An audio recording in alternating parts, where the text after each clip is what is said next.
Hi friends, நம்ம இன்றைக்கி pineapple kesari எப்படி செய்யணும்னு பார்க்கலாம்.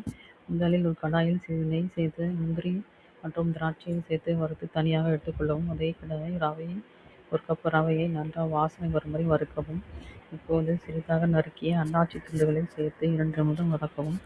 அன்னாச்சி பழம் உடலுக்கு நல்ல புத்துணர்ச்சியை தரும். விட்டமின் சி அதிகமாக இருப்பதால் நோய் எதிர்ப்பு சக்தியை அதிகரிக்க செய்கிறது. பிறகு ஒரு கப் ரவைக்கு 2 கப் தண்ணீர் சேர்த்து ரவா நன்றாக வெந்து வர 5 நிமிடம் மூடி வைக்கவும்.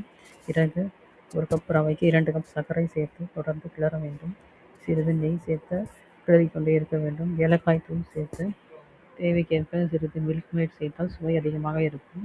இறுதியாக வறுத்த முந்திரி திராட்சை சேர்த்தால் சுவையான அன்னாச்சி பழ கேசரி தயார். அன்னாச்சி பழத்தில் நார் சத்து இருப்பதால் செரிமானத்துக்கு நல்லது. உடலை குளிர்ச்சியாக வைத்துக்கொள்ள உதவுகிறது. சரும ஆரோக்கியத்திற்கு நல்ல பலன் தருகிறது.